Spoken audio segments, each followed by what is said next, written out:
I've been warning about this for decades.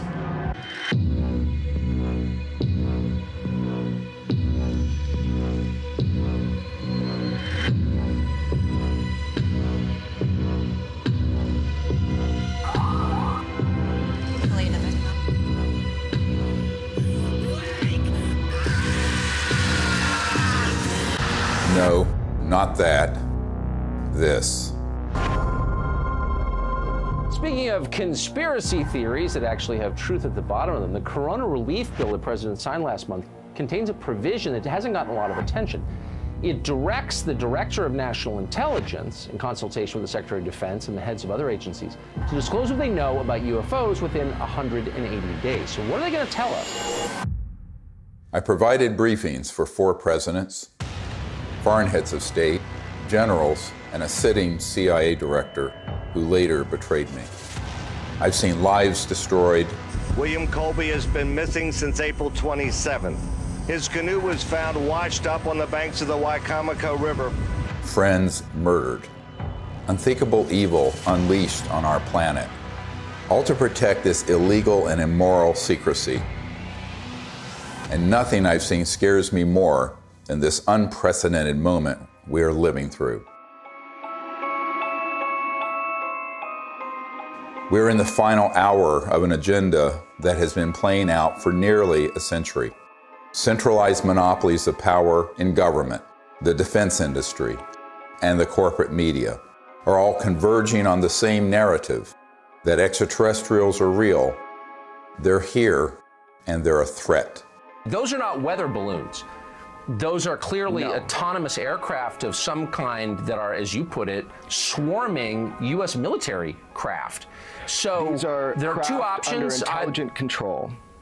These are craft under intelligent control, and they're flying with impunity, Tucker, within our airspace, and they can outmaneuver, outperform anything that we seem to have. We need to find out who's operating them and also what the intent is. The truth is, we do know who's operating them. Some are indeed extraterrestrial, and they are absolutely not a threat, as you will see. It is, in fact, the secrecy that is an existential threat to life on Earth and beyond, as stated by the first CIA director, Vice Admiral Roscoe Hillenkoetter.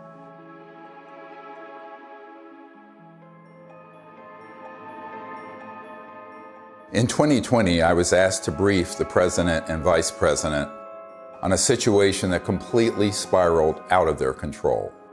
They had been lied to, just as you have been lied to. And we cannot stop what is coming if we don't finally confront the truth.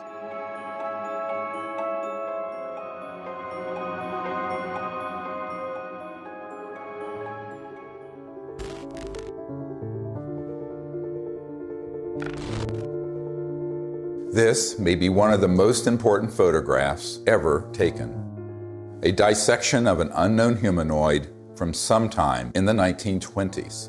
It clearly isn't human. I don't call it extraterrestrial for one reason. We don't have the history of that it came out of an interstellar craft. We don't have the genetics on it. And there are a group of doctors who are obviously doing the dissection, and then there are suits, very much look like government officials in the perimeter, watching.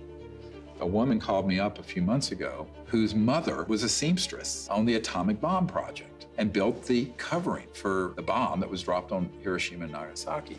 So she was cleared to the A-bomb project. She was then, of course, moved to the only atomic bomb squadron in the world at Walker Field, which is where Roswell is. At that time, she acquired this photo. How do we know?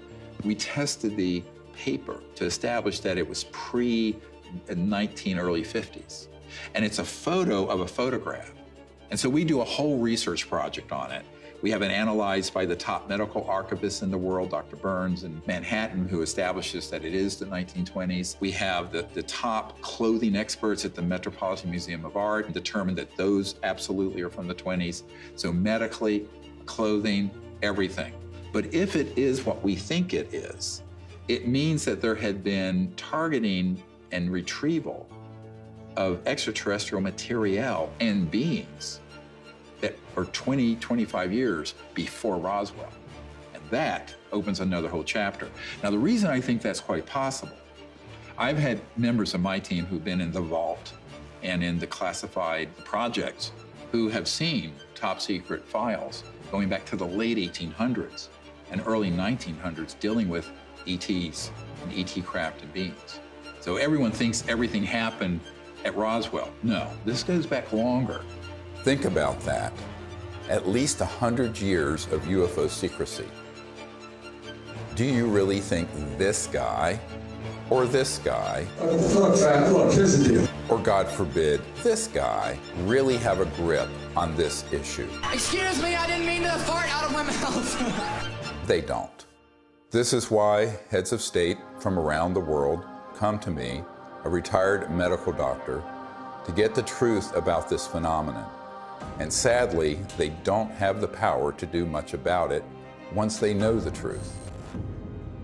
In 2001, I brought together 20 senior military, intelligence, and aerospace whistleblowers at the National Press Club in Washington, D.C., for a press conference that would change the world forever.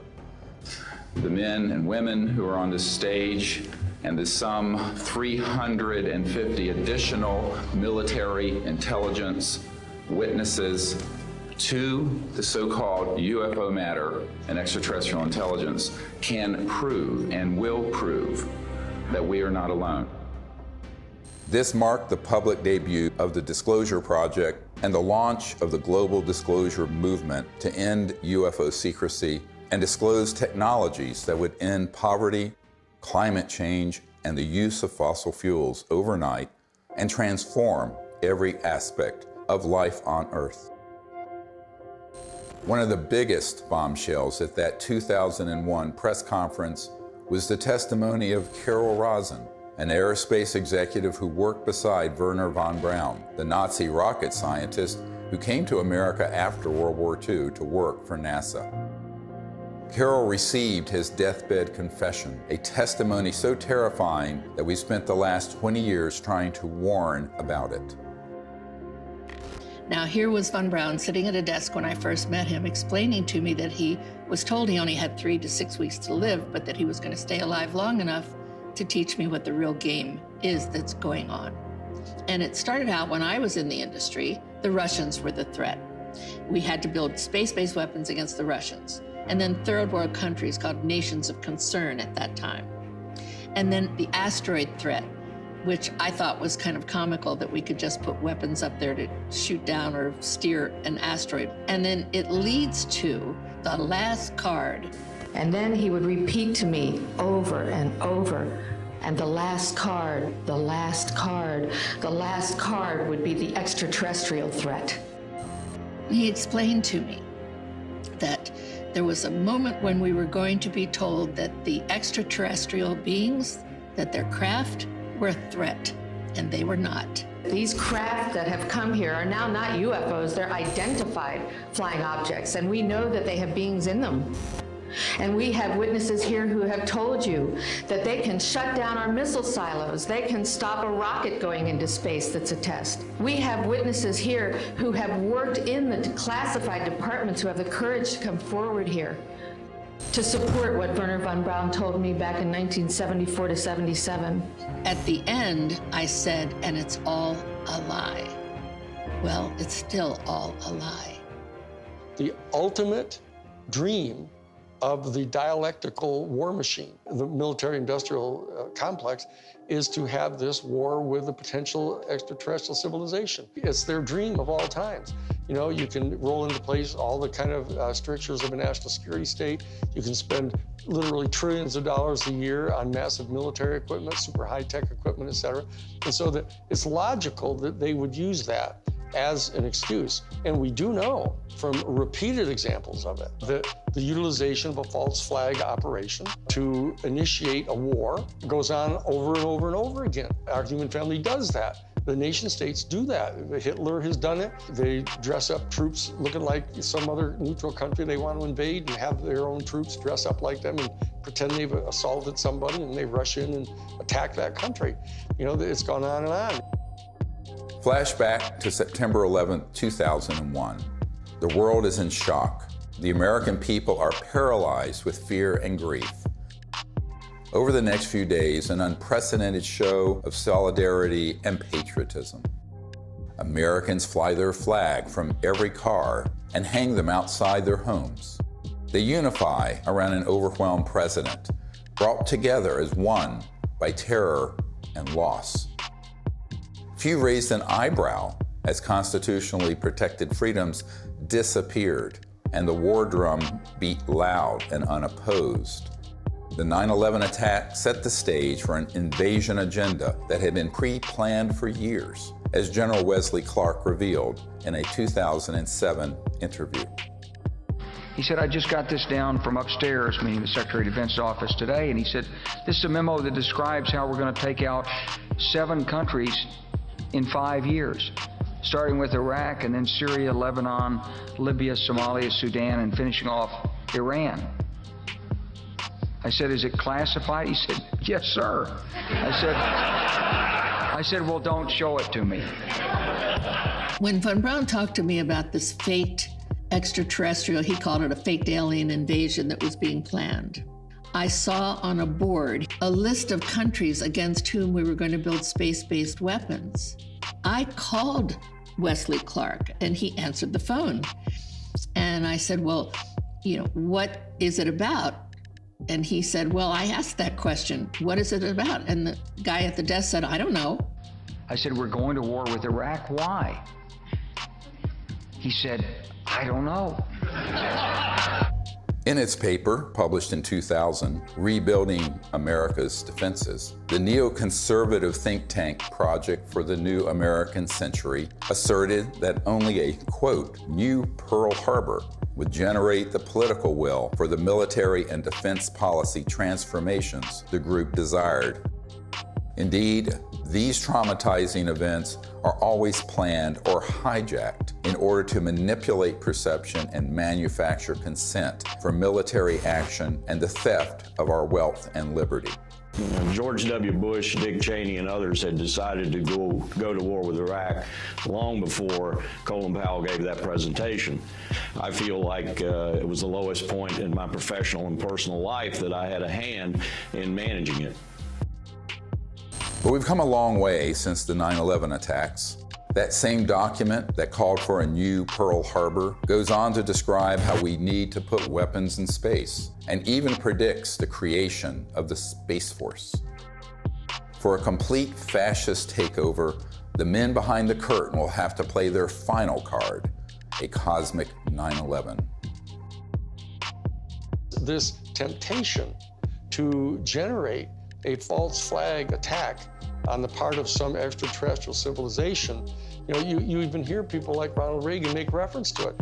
Perhaps we need some outside universal threat to make us recognize this common bound. I occasionally think how quickly our differences worldwide would vanish if we were facing an alien threat from outside this world. Wouldn't it be clear if we all of a sudden found ourselves being attacked by an extraterrestrial civilization? We'd finally all come together. Wouldn't that be really lovely? Well, it's not really lovely for the industrial state. They don't want to lose their other enemies first. They want to use up all that before they go to that extreme. The last card was the most profound experience I had in my whole life. And I accepted the mission. And until Stephen Greer picked me up and talked me into going to the Disclosure Project, when I had just about given up, that's when I saw that there were other witnesses to what's going on, to the truth, to the facts. When she told me what Wernher von Braun had said, it didn't surprise me, because I had previously met with a number of people in the defense industry and in the intelligence community who had already told me that there was such a plan and that it could be actuated at any moment. And that was one of the long-term agendas, was keep the technologies away so we can maintain our industrial base of fossil fuel and all this. When we're ready to pull the trigger on releasing this information, spin it in the direction that benefits the foxes guarding the henhouse, the people holding these secrets. But it was interesting to hear that all the way back in the early 70s that he had been warning her about this. And we know that those systems were developed actually in the late 40s and 50s. Truth seekers who explore the wonders of the ET phenomenon walk an extremely dangerous path. Most get sucked into the gravitational pull of the black hole of disinformation, where lies about the UFO cover-up and about ETs themselves poison the minds of even the smartest and most well-intentioned investigators. These lies include ETs are demons. It's all interdimensional, not extraterrestrial. We don't have man-made UFOs.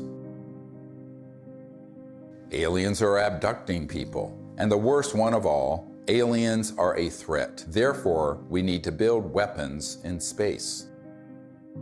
If we cannot commit to no weapons in space, to no war in space, then we're going to continue to have wars on Earth, and we're going to continue at the accelerated pace that we're in right now towards our own human extinction. One of the difficult things of the last 6 months was that I learned that the same group that had been feeding false information to the public through TTSA had their counterparts that had been going into the president's office providing some information, but a lot of disinformation. So the way really good counterintelligence works, or disinformation works, is that at the core of it, there's some truth. So they'd say, okay, the aliens are here, and here's some evidence, but they're a threat to the national security, and we need to have the Space Force. Wow, Space Force. And they get into this thing called the White House and the national security state, and they're completely at the mercy of the people who are going to brief them, and the ones who are assigned and cleared to talk about this issue, by definition, have been in those clandestine operations. I did a video brief for the president, vice president, and also for President Putin.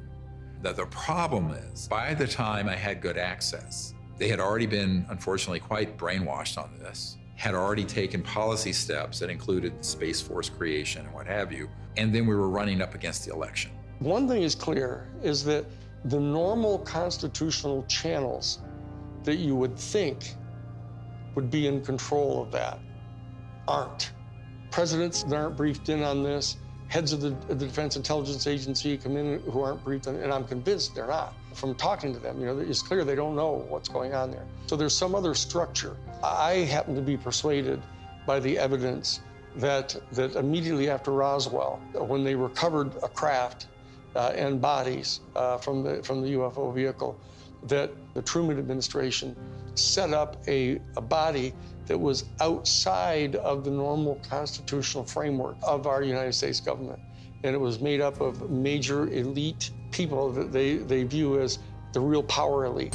A shadowy government with its own Air Force, its own Navy, its own fundraising mechanism, and the ability to pursue its own ideas of the national interest, free from all checks and balances, and free from the law itself. It's sort of a shadow government within the government, not just in the United States, but all around the world. And the kind of power they have, both financially, technologically, and the means of projecting power militarily, is much greater than anything that the conventional military or the conventional government or the President of the United States has. Eisenhower knew it, and by the time he left office was very upset about it. In the councils of government, we must guard against the acquisition of unwarranted influence, whether sought or unsought, by the military-industrial complex. The ETs actually had reached out to Eisenhower near what's now Edwards Air Force Base, Muroc, and really wanted us to stop disrupting the fabric of the universe with these nuclear weapons and advance in a positive way into space and become part of an interplanetary family, which would have been wonderful for humanity, wonderful for the cosmos. But the people who make a lot of money from war and a lot of control of the populace through fear did not want that. So they circled their limousines and sort of moved aside the good people who would have been arguing for that. And that included Eisenhower. We must also be alert to the equal and opposite danger that public policy could itself become the captive of a scientific, technological elite.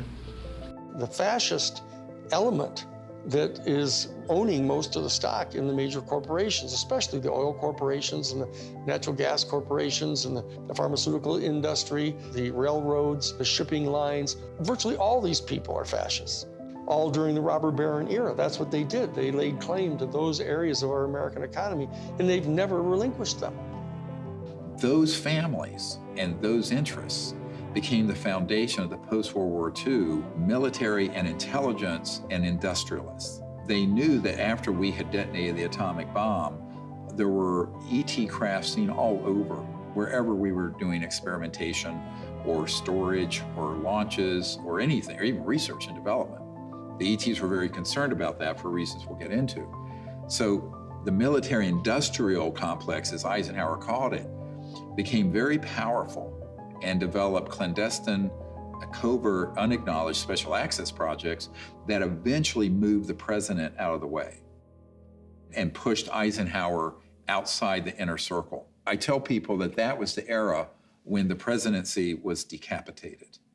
Fascism isn't, somebody wearing, a monocle and 6-league boots with a saber scar, and all that stuff, and strutting around in Nazi uniforms. A fascist is a person who believes that the best way to develop the economic resources of the planet and to distribute them among people is to get a hold of them and have exclusive privileged access to these strategic raw materials, and have the corporations that have access to these strategic raw materials, and to be able to put them through the machinery that they pay for and that they invest in and establishing in producing these products and hiring people. And they believe that that's the best way to have their economy function. And so that the instrumentalities of the state, of the government, are put at the disposal of the private interests of the corporations. That's exactly what was going on in Germany.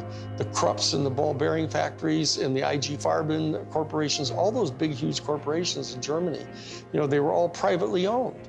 In fact, they were financed by Brown Brothers Harriman and giving the loans to the post-World War I Germany to build them back up. Andrew Mellon had intimate dealings with Hjalmar Schacht, who was Hitler's private banker. And so did Sullivan and Cromwell. I mean, this is dirty, nasty history. Oh, invest in Nazi Germany. Hitler's a great guy. He's a Republican. Don't worry about it. You'll make lots of money. And then Standard Oil, through straw man in Portugal, all during the war. I mean, business thrives during war. You know that. It's a racket. That whole concept of fascism, and it's a word that gets totally misused because people somehow conflate it with just authoritarianism. But it's a very narrow definition, and it's an accurate definition of what it was that the Central Intelligence Agency was doing, actually promulgating the private interest of the major corporations. And they were putting at the disposal of the interests of those corporations all the instrumentalities of the United States government, most importantly, the military and their intelligence operations and their covert operations. We're keeping the oil. We have the oil. The oil is secure. We left troops behind only for the oil. Because they basically believed that what's good for General Motors is good for America. And it was an entire theory of economic development. And so that they viewed anybody who interfered with that in any way at all as an enemy of the United States. And so that's how the national security state got really established and institutionalized. And so that when they encounter an event like Roswell, where this extraordinary technology crashes, they realize that there's this extraterrestrial civilization that's got this technology that is way beyond anything we've got. Their instantaneous response to that was, let's get it for us. And that we'll have it, and it'll give us this overwhelming advantage over any of our adversaries that are threatening our world dominion, or our, what they call full spectrum dominance, was their actual term that they used. My granddad and I, when we were talking, I'll never forget it. And he said, he was talking about Patton. And of course, he said, I was in Czechoslovakia with Patton in April of '45. And I thought, oh, that was neat. What did you do? And then he's like, well, Patton had to secure a lot of the stuff that the SS had. And I said, oh, that's interesting. And they said, well, we went into this warehouse and there were all these exotic, jet aircraft, rocket engines, parts of the V-2 and maybe a V-3, I don't know. I said, oh, that's interesting. He says, I saw a disc-shaped aircraft. I said, oh, is that the one they built that had the BMW jet engines and the Arada ones in a circle, and it didn't really work and everything like that. And he said, no. And that was it. And so they began to take this in, and they started declaring it to be this huge national security state secret, because it was, other than the nuclear bomb, it was the ultimate potential weapon. And so they wanted to be able to use it at their disposal for their private benefit. That fascism and the fascistic proclivities of these big industrialists and very powerful people, they know they really can't control 8 billion people unless they first control their minds and their beliefs and their attitudes. As Nazi war criminal Hermann Göring said at the Nuremberg trial, the people can always be brought to the bidding of the leaders. This is easy. All you have to do is tell them they are being attacked and denounce the pacifists for lack of patriotism and exposing the country to danger. It works the same in any country. The buffoonery of the Third Reich was instructive, and they learned that that kind of behavior wouldn't be effective. So they went subterranean. They went covert. People don't understand. We won the battle of World War II. We did not win that war.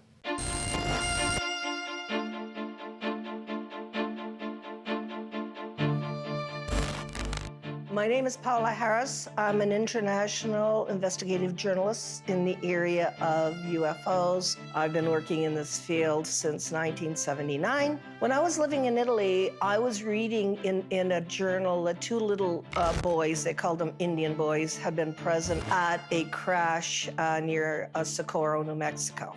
And I was wondering why none of my colleagues ever followed up on that. So when I came to the United States, Destiny had it, that I was able to locate one of the men, Remy Baca. He told me in detail that they had witnessed this crash, these two little boys, in 1945. There was an object that shaped like an avocado. And what interested me most, because I look at the timing, is it was exactly 1 month after we exploded the atomic bomb. And the atomic bomb was July 16th, 1945. 5, 4, 3, 2, 1.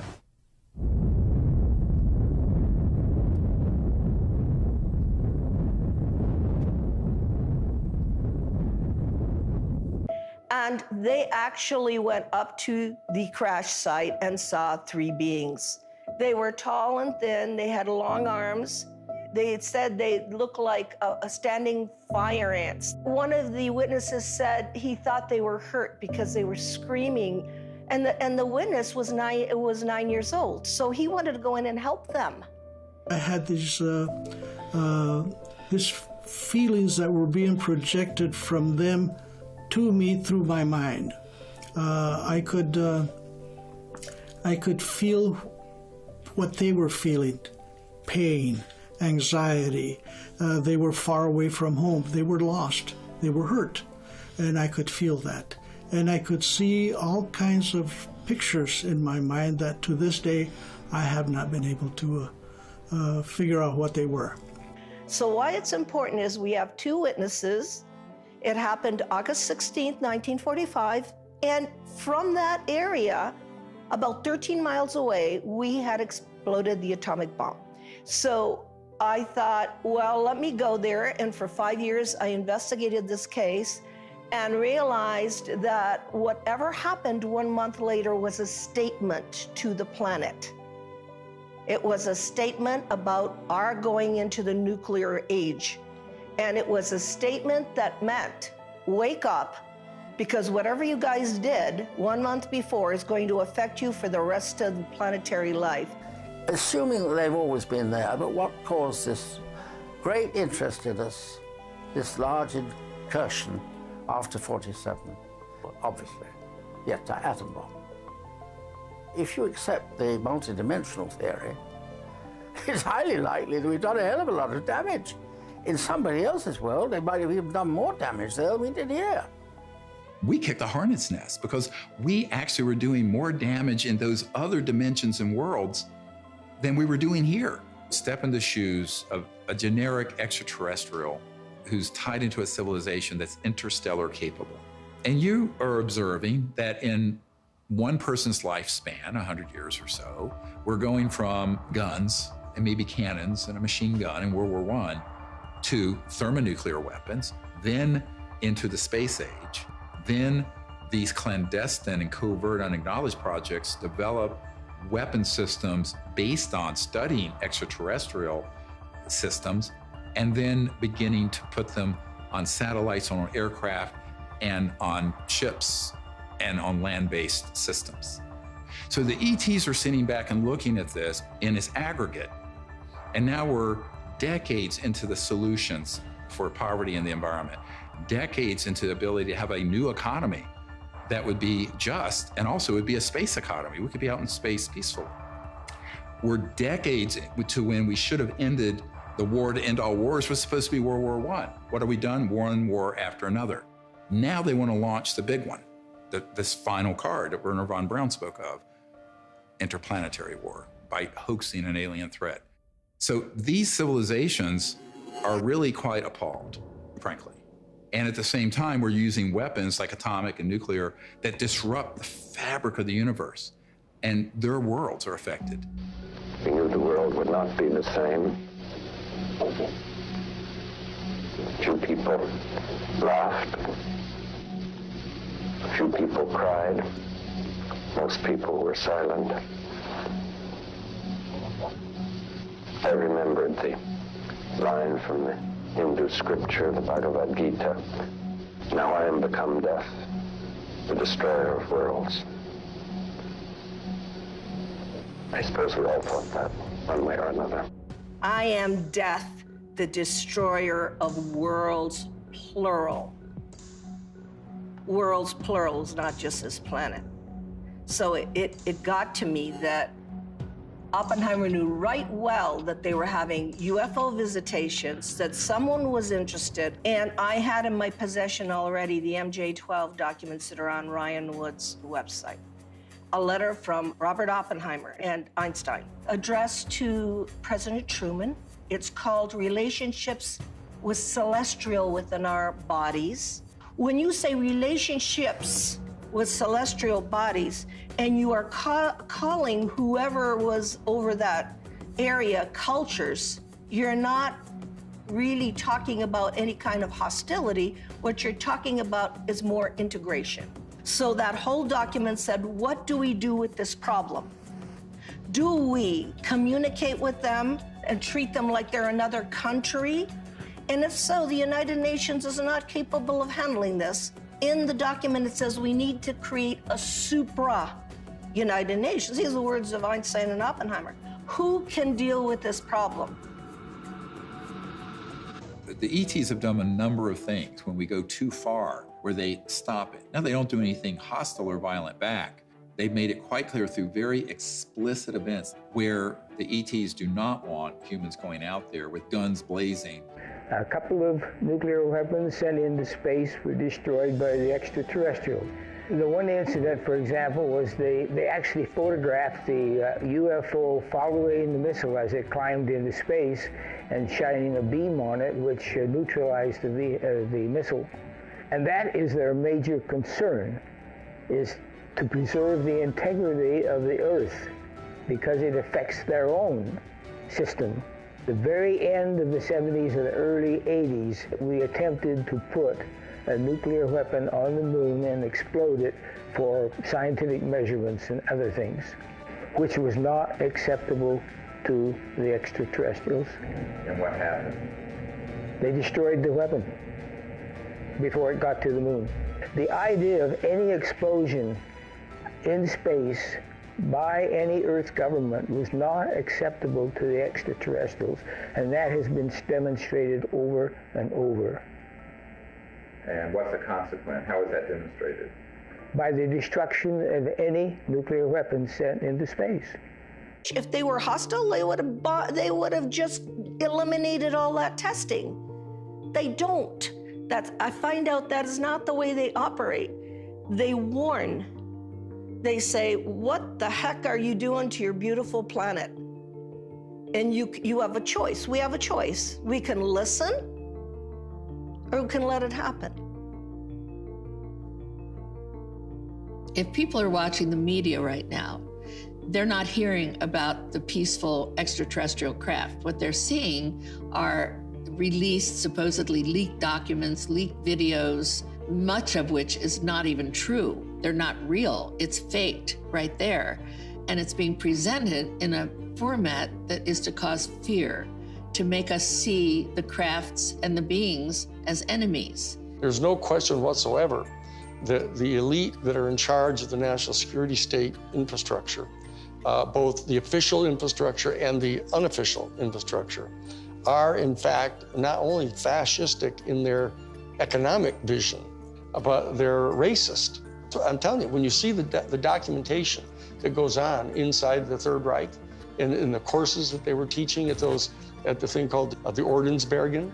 The Ordensbergen was this series of 4 castles where they trained the SS people, and you get access to their documents where they're talking about this eugenics and everything. Why is it that they hate the Jewish people the way they do? And people don't have any idea. People got some weird, distant ideas about this, mainly because we allied so closely with the fascists, even immediately after World War II, that they suppressed all of this information about them. And so people don't really know the details of what their thinking was. But the bottom line is that this issue of racism runs extremely profoundly deep in this elite, white, male, Caucasian elite that owns most of the stock and shares of the major corporations and are the promulgators of this fascist ideology, right? And these are the people that were put in charge of the UFO program right from the beginning. Many people who would consider themselves New Age and into all this stuff fall into these camps of, well, there are the good aliens and the bad aliens. And the good aliens almost always look like someone from Norway. And the bad ones have different features or maybe darker. I'm going, this is racism. You just call it out what it is. This is absolutely racism extrapolated into an interspecies level. Not just racism, but speciesism, which is even deeper. We have to try to overcome this. We have to train ourselves. They're hoping that we as humans evolve out of this mindset of ingrained racist tribalism and not go down the path that these covert interests want us to do and extrapolate into space, push out into space the racist world we've had. I call it exo-racism.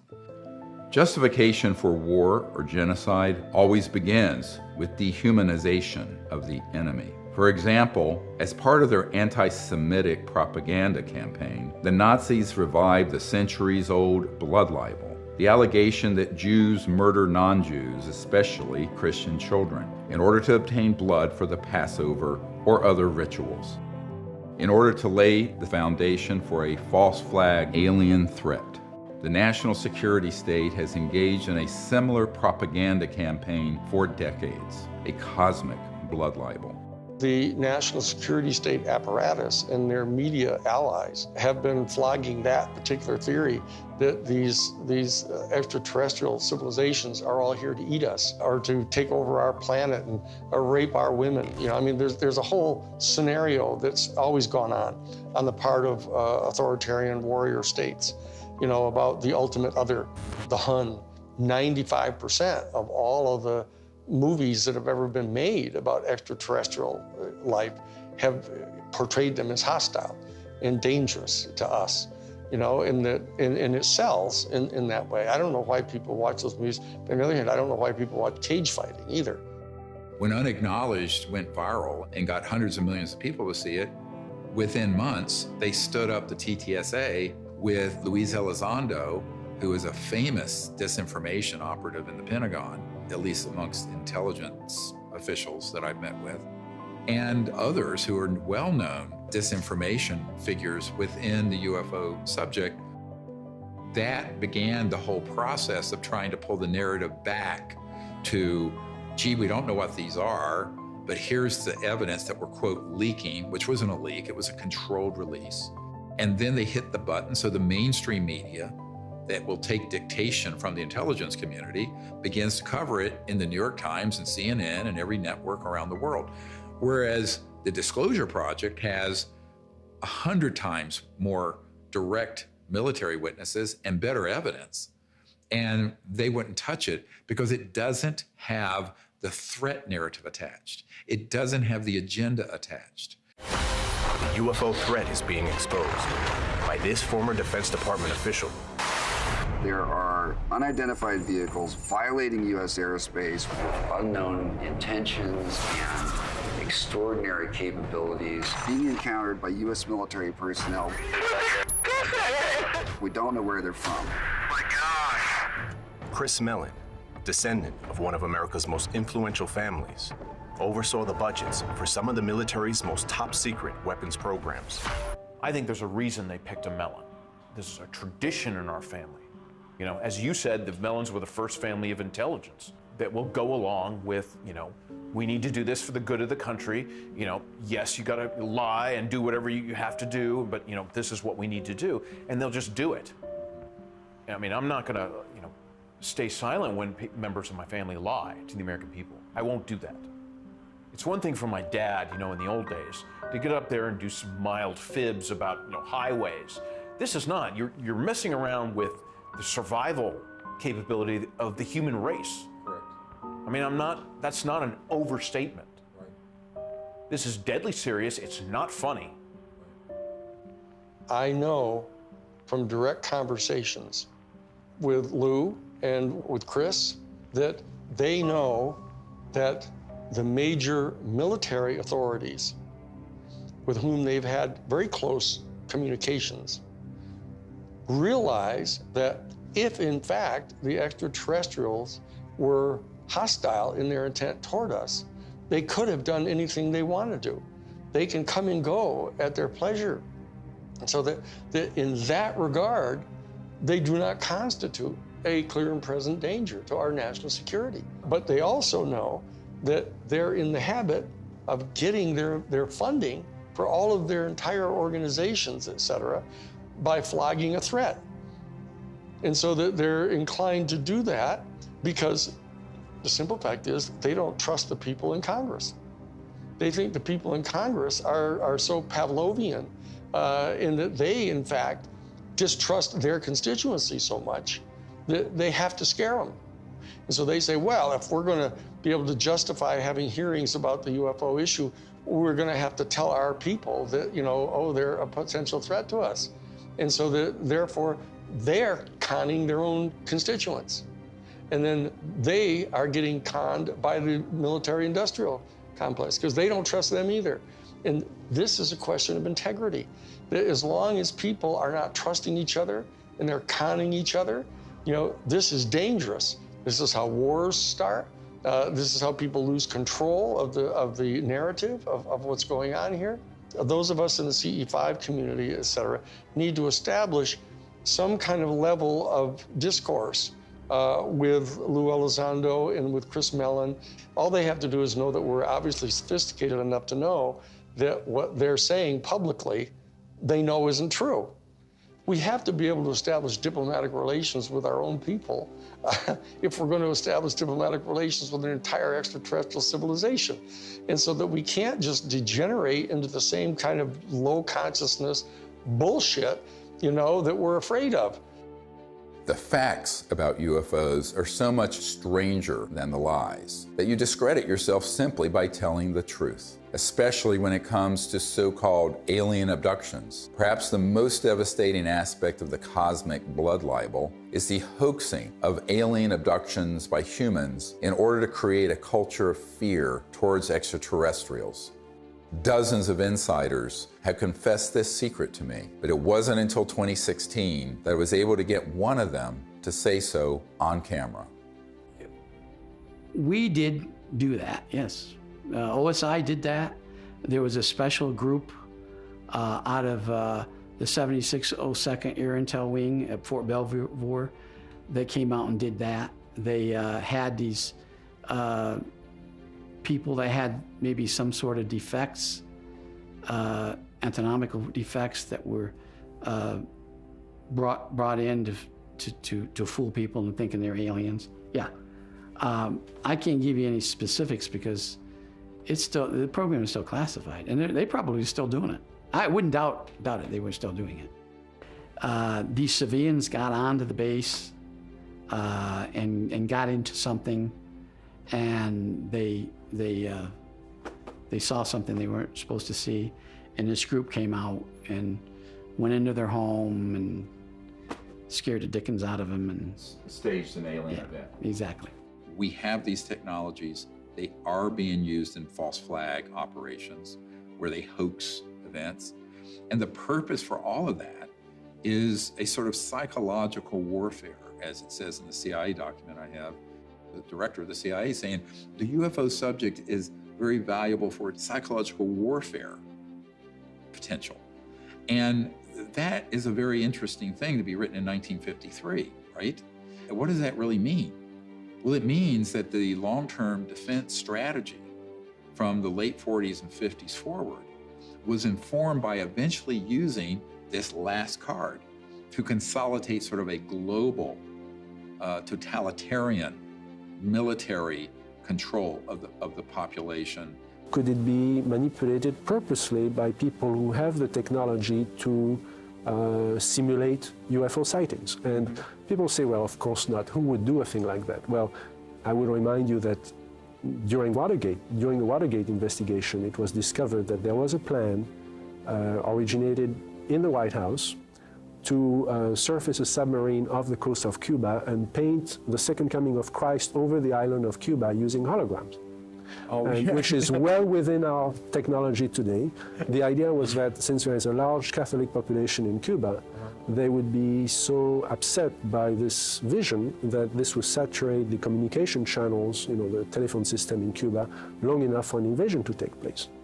How interesting. I'd never heard of that. Well, I think that's a classic in psychological warfare, but that kind of manipulation is well understood.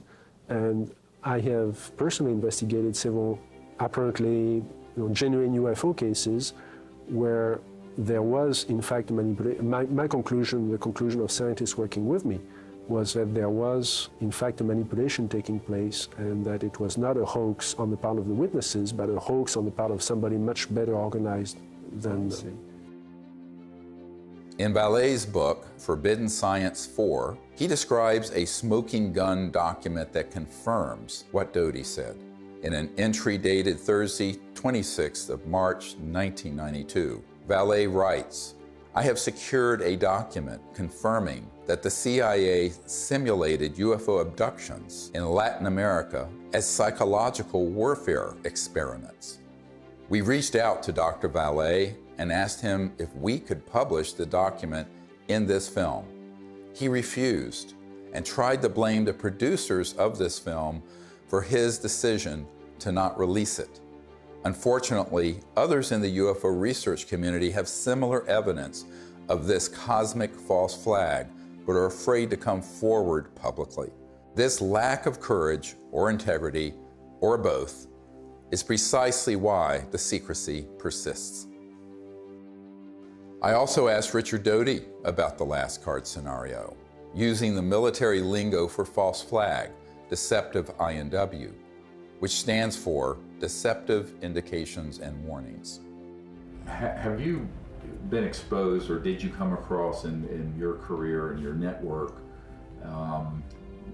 the false INW or the Deceptive Indication and Warnings projects related to this? Yes. And what did you find out about those? That's pretty hush. I don't think I should talk about that. Yeah. I mean, that's what when I briefed the head of the Defense Intelligence Agency, that was the main subject.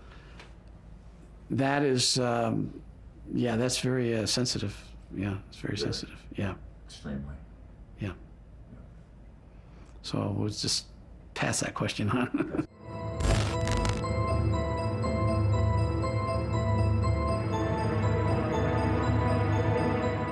Colonel Corso was given the job by General Trudeau for the Army in research and development of foreign technology. But the foreign technology is really foreign. I mean, it's so foreign, it's out of this world.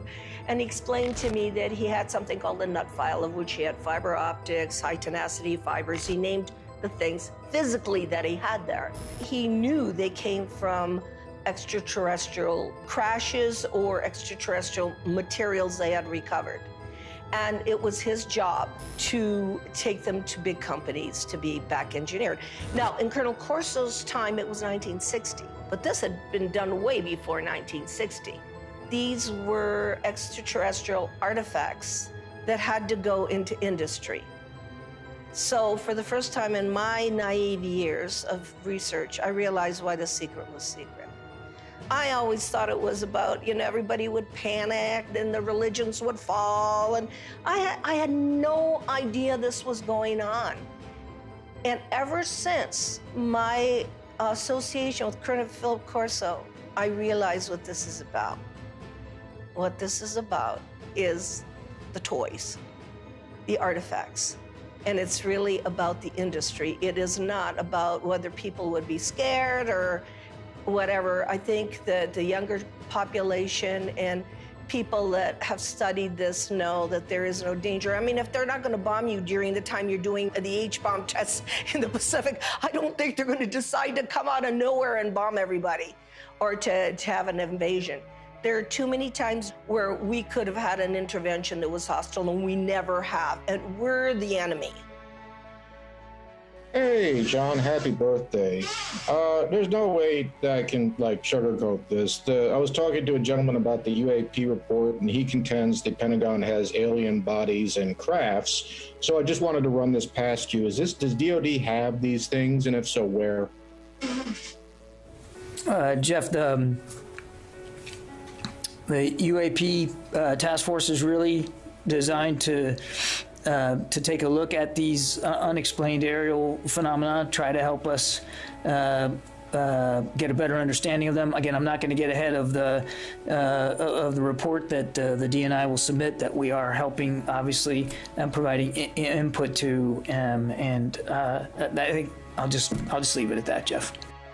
This exchange would have been unthinkable even a few months ago. And notice that he didn't deny it.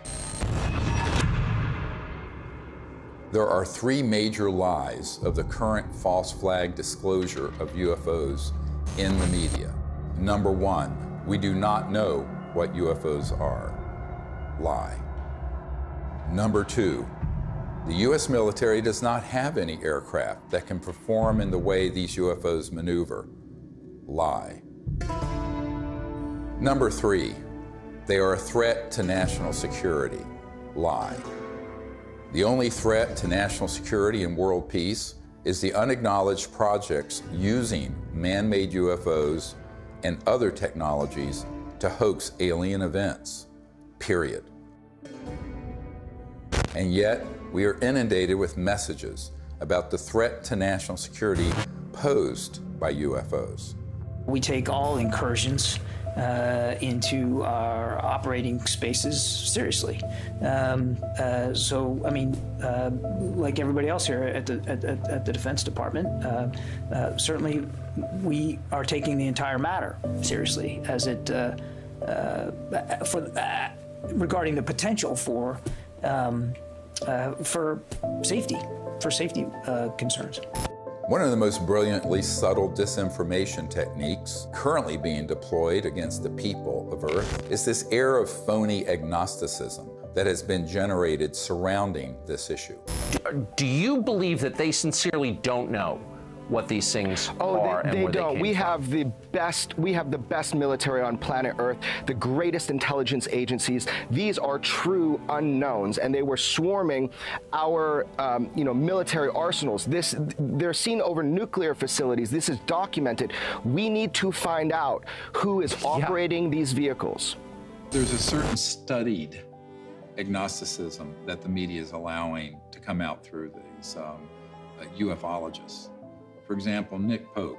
I mean, we are under siege. It's like there's a war of nerves going on. And if this was drones belonging to a foreign adversary, there would be an absolute outcry. And yet, the situation we're in, that we don't know what these things are, and they might even be extraterrestrial, that's worse. So I agree with Luis Elizondo on this. This is a potential catastrophic failure of intelligence. The same thing with people like Chris Mellon, whether he's been paid or not. he will get up there and say, well, we don't know what these are, we need to study them. There's a vital national security issue, which is that our sovereignty is being violated by vehicles of unknown origin. Chris and I have met, we've talked about all this stuff. I think the TTSA program was a little goofy with Tom DeLonge. This is a mechanism to change the way the government acts. You're going to see us dealing with the Senate, us meeting with the intelligence services of other governments, and everyone is coming out of the woodwork and saying, this is real, we got to do something about it, and it very well could be a threat, but we can't put our head in the sand. Former Blink-182 frontman Tom DeLonge launched To the Stars Academy, or TTSA, supposedly to bring scientists and whistleblowers together to advance the disclosure of UFOs. In reality, this was a thinly veiled front group for the Defense Intelligence Agency, staffed with notorious spooks like Jim Semivan, the former head of covert operations domestic for the CIA. All of a sudden, the same media outlets that historically ridiculed this subject started fawning over DeLonge and his entourage of disinformation agents, and always with the specter of an alien threat. Hal Puthoff was soliciting me for funds for his quantum communication thing, which I think the Navy has had for 30 years. So there's a lot of disconnects going on. And of course, they've left that TTSA program, and I don't blame them. I think it was a shit show. And some type of CIA, quasi-psyop, something. And I don't think anybody was really excited about it. And when they say, this is a mystery we need to solve, that is not true. As you and I know, the US military, especially the Navy, has reams of information on every shape of craft, where it's from, who's driving it, what they're up to, Forget it. It's just been going on for 70 years. The military-industrial complex is not stupid. Neither are the branches of the military. They know exactly what's going on. I think Chris means well. I really do. I don't think he's one of these guys, that's going around here, I'm going to fool the public and get paid for it. He doesn't need the money. I don't need money. We don't need fame or money. That's the last thing a melon wants. I'm telling you. And of course, TTSA even had a Lockheed Martin Skunk Works engineer who said, we need more money to study this because we don't know how these operate. In 1984, I got my chance to go to the Skunk Works. I'm working on things that defy imagination. Meanwhile, we published a letter that was written to Ben Rich, the head of the Lockheed Skunk Works. And the person writing was a friend of Ben Rich and said, are these UFOs ours or extraterrestrial? And Ben Rich writes back, they're both. He acknowledges that they are both extraterrestrial and ours. Now, this is not some ufologist. This is the head of the Lockheed Skunk Works, the premier aerospace engineering entity arguably in the world. Another man exchanging letters with Ben Rich was military aerospace historian James Goodall, who was Rich's pen pal and confidant for 25 years. I met Mr. Goodall in April of 2021 at the 20th anniversary of the Disclosure Project, which we celebrated in Scottsdale, Arizona. He was dying of esophageal cancer. This is the mid-90s. He'd already retired from Lockheed. And I tracked him down. He was at USC Medical Center near the end of his life. And we were talking about John Andrews and some other stuff, and we started talking about UFOs. And he said, Jim, we have things out in the desert that's 50 years beyond what you, and he was talking directly to me, beyond what you can imagine. And if you've seen movies like Star Trek or Star Wars, we've been there, done that, or decided it wasn't worth the effort. I said, Ben, you want to expand upon that? And typical Ben response was, no. The first time I realized that some of these vehicles were actually man-made was when I met aerospace illustrator Mark McCandlish, who testified at the Disclosure Project press conference about a highly classified air show at Norton Air Force Base, where reverse-engineered flying saucers were unveiled for those with a, quote, need to know. A male staff member in Congressman Brown's office not only confirmed the exhibit, but the fact that there were 3 discs at that exhibit. These discs were hovering off the floor without any visible means of support. They were referred to as alien reproduction vehicles, also nicknamed the flux liner because they used high voltage electricity. This is a diagram that I made based on a sketch that Brad Sorensen did for me in rough form shortly after he had his sighting, and subsequently cleaned that drawing up and made it much more accurate. And that's the drawing that Dr. Greer is holding there now. Later on, I obtained photographs that were taken in 1967 by a military pilot, Harvey Williams, flying a C-47 for the Air Force at 12,000 feet, approximately 25 miles southwest of Provo, Utah.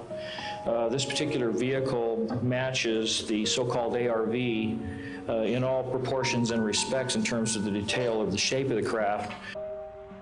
News articles from the 1950s describe how we were on the cusp of unlocking the secrets of gravity, which would unleash a technological revolution. But suddenly the article stopped without explanation. This is the point where we cracked anti-gravity technologies and it went totally covert. And this Tic Tac, the word is, it's Lockheed Martin. It's the successor to the TR-3G Black Triangle model. Elizondo just will talk the bark off a tree. He goes in circles. He's a great counterintelligence guy. I'd love to get into a debate with him, but of course that's never going to happen. Well, this is a document that was obtained through the Freedom of Information Act, and it demonstrates quite clearly that we have had issues with these, if you will, these UAPs or UFOs in the vernacular for at least 70 years, at least since 1950, probably earlier. And this is official U.S. government correspondence. This isn't some eyewitness report from a civilian. This is official government documentation from military personnel to very senior military brass. And what it says is very quite compelling that, look, we've had a lot of military and intelligence eyewitnesses, to include special agents and scientists, and all of them are seeing these things. And more importantly, the frequency has occurred on a regular and continuing basis over sensitive U.S. military facilities. And this has been occurring, Tucker, again, since 1950. The U.S. government has finally admitted that this is not some sort of secret U.S. technology. Quite the contrary. Over the years, dozens of defense and aerospace industry insiders have briefed me on what they were really working on at places like the Lockheed Skunk Works, going back to the 1940s and 50s. Many of these man-made aircraft have been spotted by thousands of eyewitnesses and become part of the UFO lore, indistinguishable from actual ET craft. These rogue, covert operations within the military-industrial complex stage thousands of sightings, abductions, mutilations, and disturbing encounters with our public-facing military, knowing these incidents will be mistaken for ET craft. This confusion between what is extraterrestrial and what is man-made is essential for pulling off a false flag that would be blamed on aliens. This is from 1983, Hudson Valley, very famous cases, many witnesses to these transformer-sounding objects, and underneath, when they were close, you can see superstructure and tubes and other things. That is not extraterrestrial. Now, have there been extraterrestrial vehicles of boomerang and other shapes? Yes. But where do you think they get the idea? And also, how else do you create a false flag? You have to create structures that would be believably not aerodynamic. Some of them are kind of hybrids. They'll have some conventional propulsion as well as electrogravitic, and they all have structural, superstructure components that are clearly a man-made machine, not an interstellar vehicle. This is 1989 in Belgium, that you can see all the tubes and structures underneath. Again, this is global. These are also well-known platforms. You can basically, once you get your lifter system in place that causes mass cancellation, you can create any kind of air structure around it. And it doesn't matter if it's aerodynamic or not, because the way it moves, it moves, let's say, the molecules of air around it, so it's basically moving an electromagnetic field effect, so there's no resistance and there is no sonic boom. That's man-made. We've had it for decades. This one is great because it has, if you look at the underside, there are the girders and the structures, and the people under it could see that and could see the light in the center and the three on the end. That is man-made. There are extraterrestrial vehicles that are triangular and that are saucer-shaped and that are other weird shapes. So to make things complicated here, how are you going to know? Well, you got to be close enough to it to see. And if you can't see the superstructure detail, you're not going to know whether it's extraterrestrial or not. This is from Southern Illinois in 2000. They went from animal mutilations being staged by clandestine human organizations to these were doing human vivisections and killing humans. But of course, they wanted everyone to believe the aliens were doing vivisections on people. No, it wasn't. Which ones are man-made and which ones are extraterrestrial beings? Dr. Greer is figuring this out. We've got to listen to this information. These are facts. This is not rhetoric. And then we've got to be able to apply it. We're taught to be afraid. We're taught to fear. We're taught to fear extraterrestrial beings. Really? Get over it. Meanwhile, you have people who would purport to be experts in UFOs going on Fox News and other news outlets saying, we don't really know what these are. It's a big mystery. They've lied by omission, and when they say it's a mystery, that's a lie. Okay, I'm sorry, but that, I'm not on board with that. And that, But they have to know that's a lie. Right. So they do, and I think, it's obvious. So, that's why I'm giving this interview with you today. I mean, I've had enough of that. I had enough with my dad. Was he a liaison to Majestic 12 as a Magic member? Probably. He probably had 2 pages of the UFO file. Don't worry about the rest of it. Just 2 pages are all you need. Okay, yes, sir. And Chris is going, yes, sir, too. So those people are very studied agnostics who act like we don't know, we don't know, we don't know. And that's why they're given an audience. If they were actually to say, here's what they are, here's what they're doing, which is what a truthful disclosure would be, they would be banned off those networks. I don't think I've ever spoken to anyone who has seen more reports, paperwork, photographs, interviews as you on this topic. Has there ever been a confirmed extraterrestrial ship? We'd have to say no. We'd have to say what's confirmed is that we don't know what this, let's call it a ship or an object. We don't know what it is. We can just say what it isn't. Right. And you can ask yourself, well then what, and of course what we call the extraterrestrial hypothesis is a valid one. I mean, maybe it is from some other place in the universe. In the axis of disinformation, Leslie Kean is the original shameless opportunist of ufology.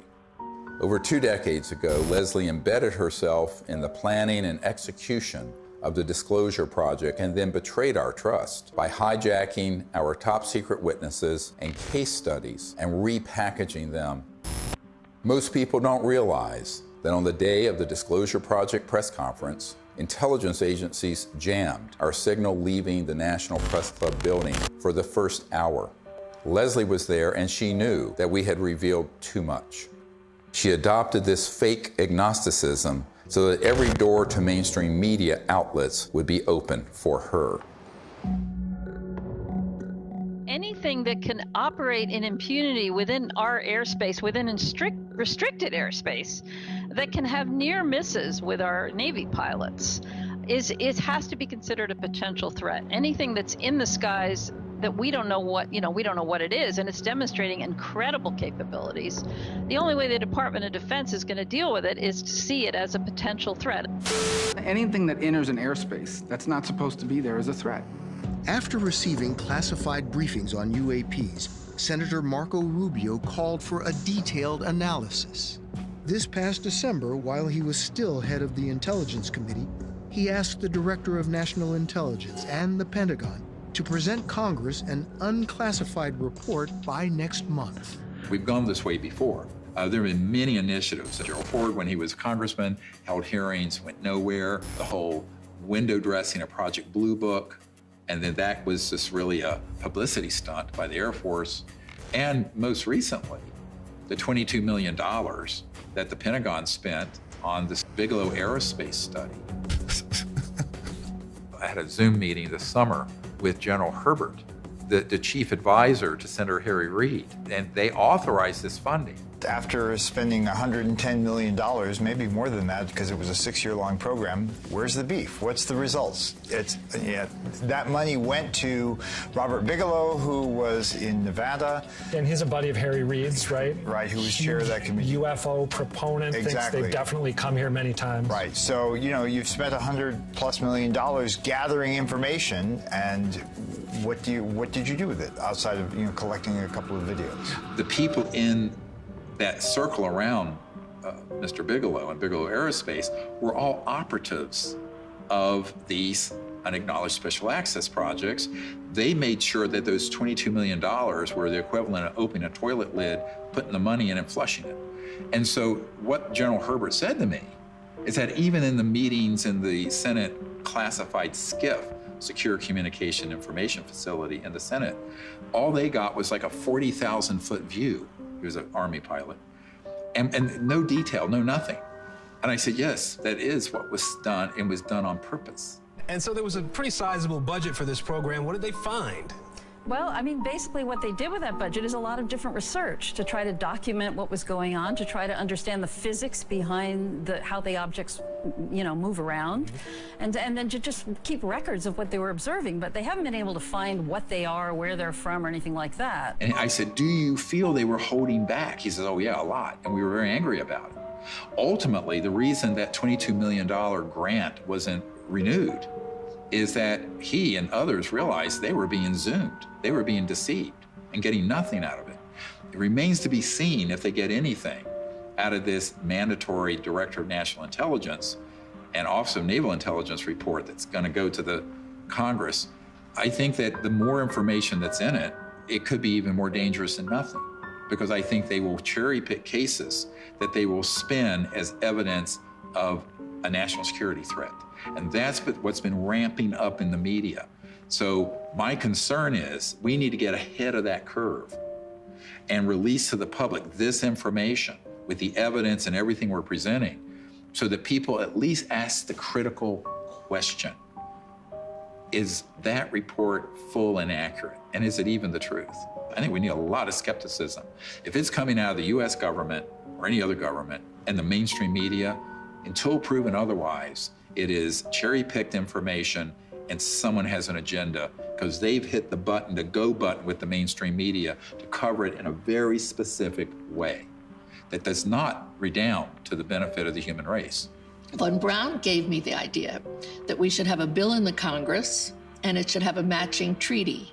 Well, we did for a while, but in the Congress it didn't work, not in this country. So I went international, and international is where I found some intelligent life that was really willing to create an agreement, a treaty, to prevent the placement of weapons in outer space. Да, наверняка инопланетяне в той или иной форме и в том или ином образе присутствуют на планете Земля, потому что из миллиардов галактик по теории даже вероятности не может организованная разумная жизнь существовать только на планете Земля. Но пока инопланетяне своим присутствием не нанесли никакого ущерба землянам, инфраструктуре и вообще живым организмам на Земле. Поэтому говорить о том, что есть инопланетная угроза, это, наверное, не соответствует реальности. The beauty of having these Russian generals come forward and say this is that we've had a lot of, like Colonel Corso and others, come forward with evidence. Now we have these senior people in Russia And we need more countries to do this, where they unshackle their leaders who know the truth of this and speak the truth to the world community. Now, if you listen to a lot of people, you hear, there are already weapons in space, blah, blah, blah. But the fact is, if anyone reads this treaty, which is hard to get them to do, it's on peaceandspace.com, then you will start to see, and it does tap people, along with the treaty, CE5 events where people can actually have an experience. What more do we need? Well, if you're listening to the scientific method that's been taught to most of us, there's no evidence, we're still looking for it. That is ridiculous. What about the people like me, like Dr. Greer, like 900 other witnesses? What about them telling the truth, risking their lives? The courage that it takes to do this, I haven't had it until now. There is another path, just outside the gravitational pull of that black hole of disinformation. It's the path I've spent my whole life fighting for and protecting. It's the path that leads to enlightenment, world peace, and the realization of technology so advanced that to us, they would seem magical. This is the path of truthful disclosure and peaceful relations with our brothers and sisters from the stars. CE5, or Close Encounters of the Fifth Kind, is a set of protocols I developed to initiate peaceful contact with interstellar civilizations. It's easy enough for anyone to do, and will absolutely transform your life.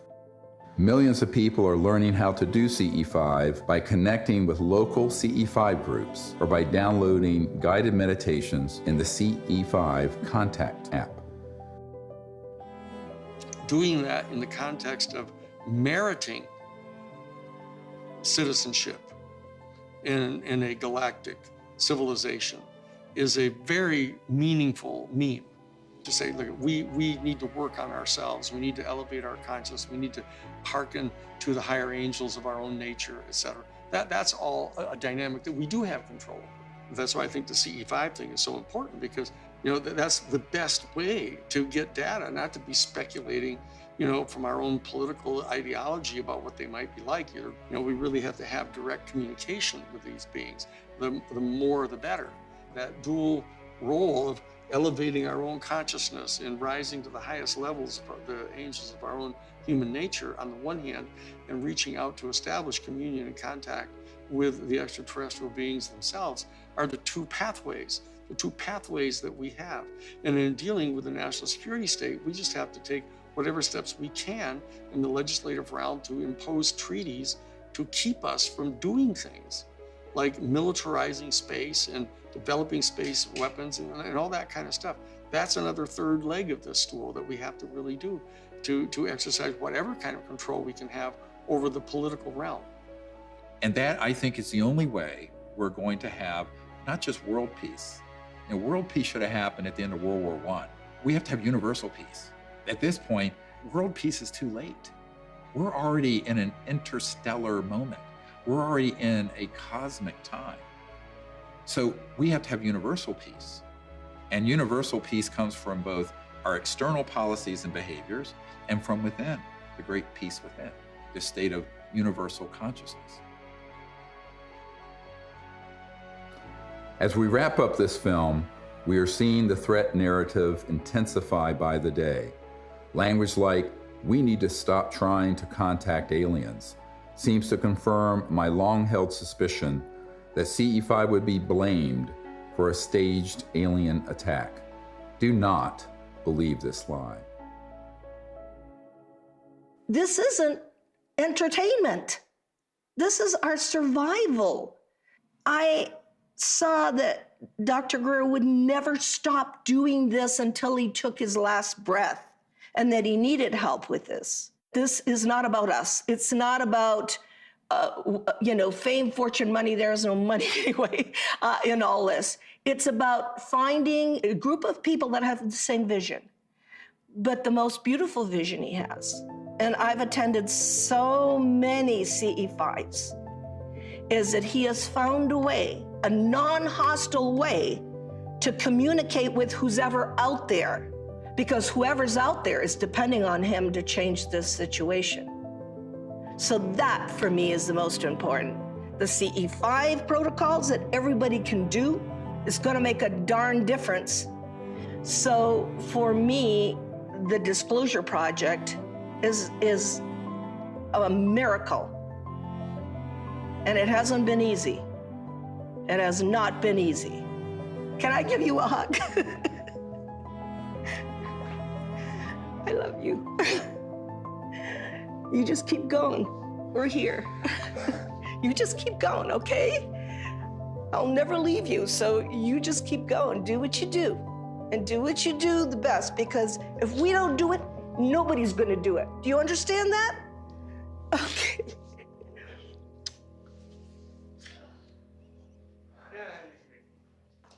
No, okay, can I go outside and get some sun?